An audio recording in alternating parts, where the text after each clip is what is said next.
Good evening. Good evening. Welcome to an evening of war. We are resilient. I am 40 Mike here with Travis of Oscar Mike Radio.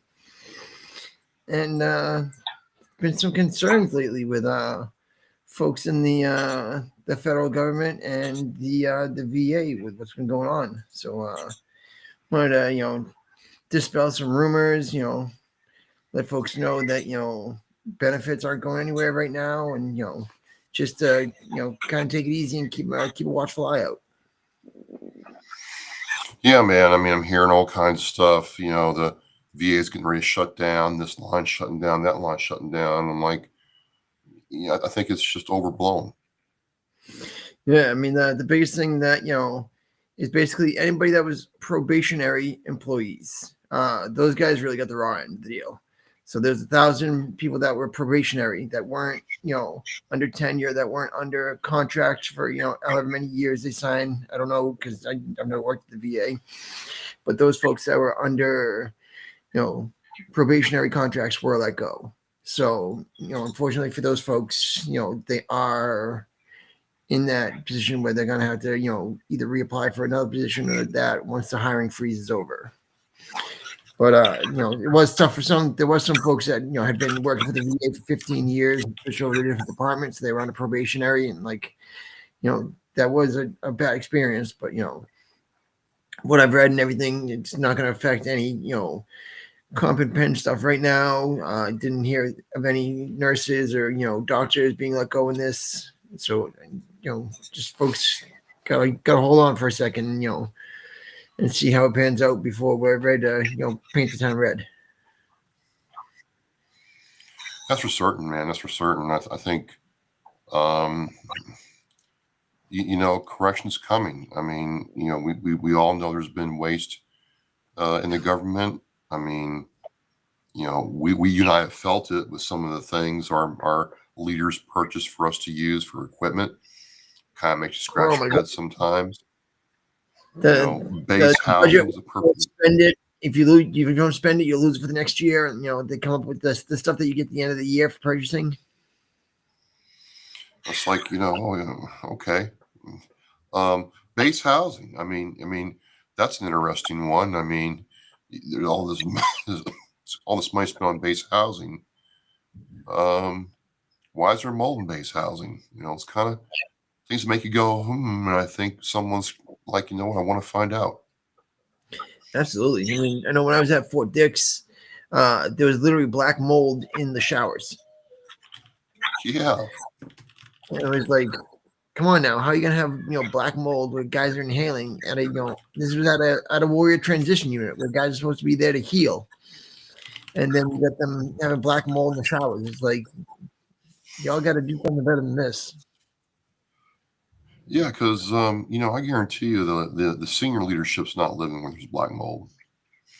Oh, absolutely not. And it's like you look at it and we got those little the best thing I can tell folks that are still active is those little ice cards that are around to say how we're doing, and you'll fill out. If you fill out one of those and you drop it in that little box, those things get action.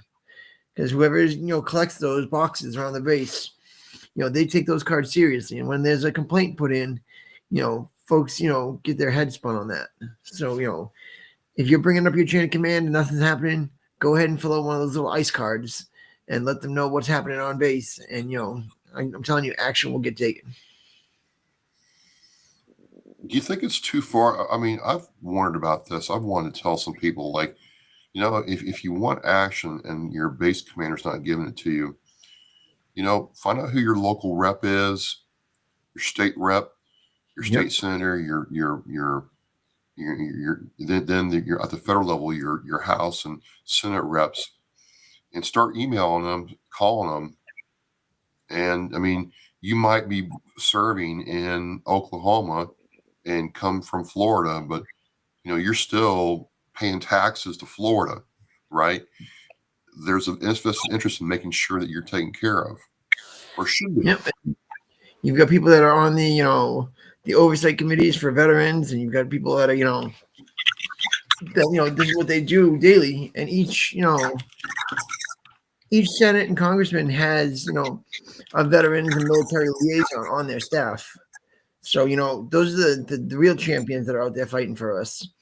Are the folks that are on the staff, the staffers that are unnamed, that go out there and fight these battles on behalf of the senators and congressmen, daily. Those are the Yep. folks that truly should be getting the recognition and the millions of dollars. But these guys are the ones that are out there fighting for you, and those are the ones you start getting a couple emails with, you get friendly with. They're the ones that are going to be able to push for you. Yep. Yep. I definitely got to say too, like after I just watched your intro for Black History Month tonight. I did not know that about Harry Tubman being a posthumously awarded Brigadier General. No, man. I mean, like I tell people, I mean, I'm a American Legion member. I get the magazine. I'm checking it out. And I'm like, hot dog, dude. Because I have not gotten that magazine to see yet. Well, I would join the Legion for life, but I'm like, it's like $1,200 for me to join the Legion for life. I'm like, you know what? I'll pay my $40 a year, and I'm like, it's not like the Marine Corps League. The Marine Corps League was, but the thing is, you do get this magazine, and generally there's good stuff in it, just about that stuff in general, but also what the Legion's doing for you at the national level. And if you're a member, a dues paying member, you should know it's your money. Yep. That's what it is, folks, is you pay your dues. You might pay your local dues and your state dues, but your dues are for those people who go in front of Congress and the president and advocate on your behalf. You should know what they're doing. Absolutely. And it's the same thing when you look at the VFW, but even I just had a couple of guys, through these, coffee and camaraderie events that we've been doing. We had a couple of guys come up and sign up for life membership for the VFW. And these guys, are in their 30s. And for a life membership, it was only, $200 for them to sign up for the life membership, because the state of Massachusetts was covering the other half. So what would have been $400, was only $200 for a life membership. So it was a great deal for them. So they joined. But like you said, that paid up for life being, $1,200, are we living till we're like 112? Yeah, what's the thing? The BFW does that. The Marine Corps League will let you stagger it out, depending on what detachment you're with.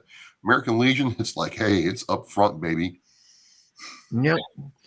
That's just wild. Like I see it, and I get the emails that said, "Hey, you're a Legion member. We want to do paid up for life," and it's like, I would if it wasn't so high. Well, like you said, there's a better way to break it up. No, that's the thing. I mean, I like getting a magazine. I like understanding what's going on for certain, but I that's where I read the article, and then the EOVS said, hey, we're wanting to put some awareness around Black History Month. What do you think? I'm like, well, this is what I'll do. I'll do 4 shows, and next week's show is with Deputy Secretary of the Commonwealth. I mean, technically, she's a number 2 veteran in the state, and she's a brigadier general. I think it's kind of cool.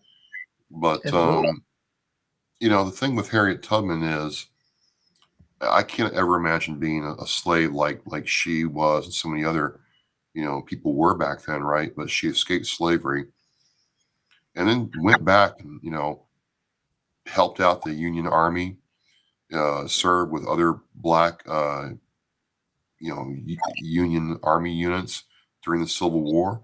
I mean, was a medic and a cook, so maybe she wasn't firing a musket, but she was right there, in the path of danger, near the fighting, taking care of guys.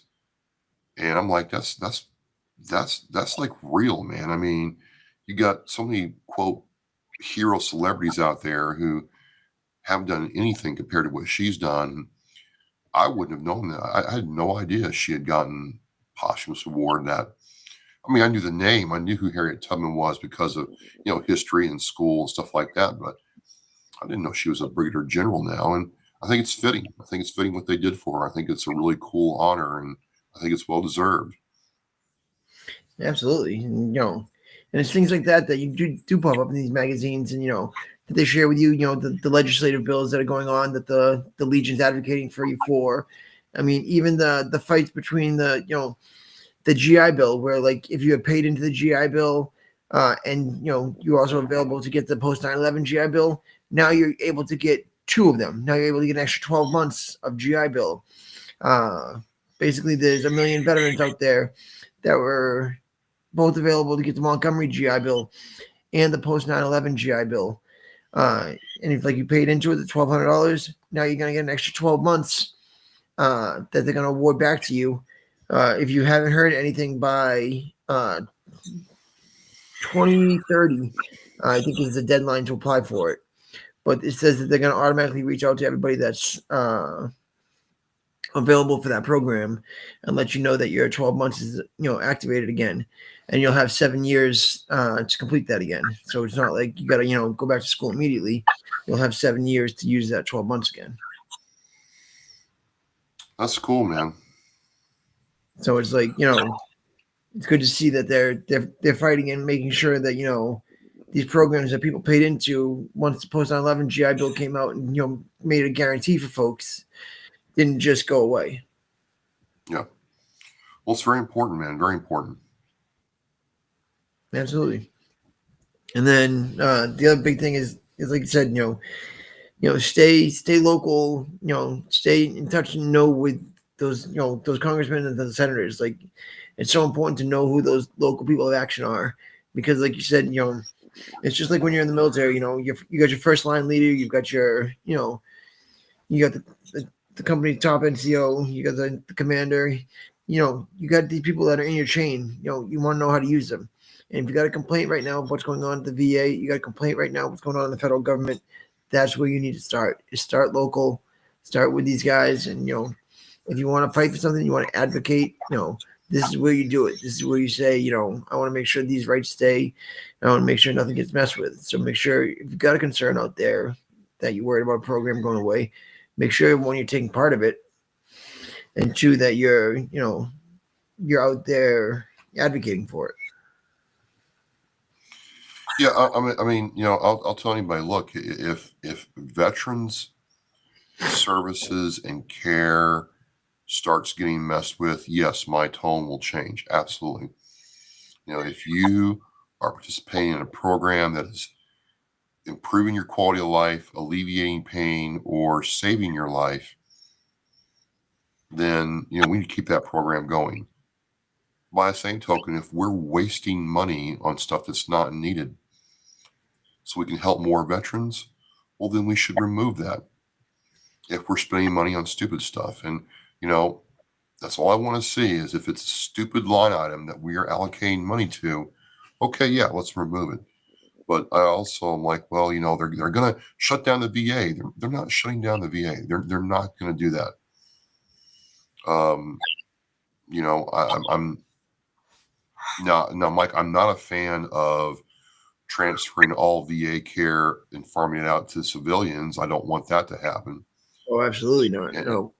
and I get asked why. I said because the minute you say to a civilian entity like a insurance company or a private healthcare provider,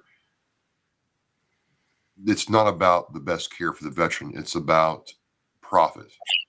So the only way to get profit is to lower the quality of service to, or the availability of that service to the veteran.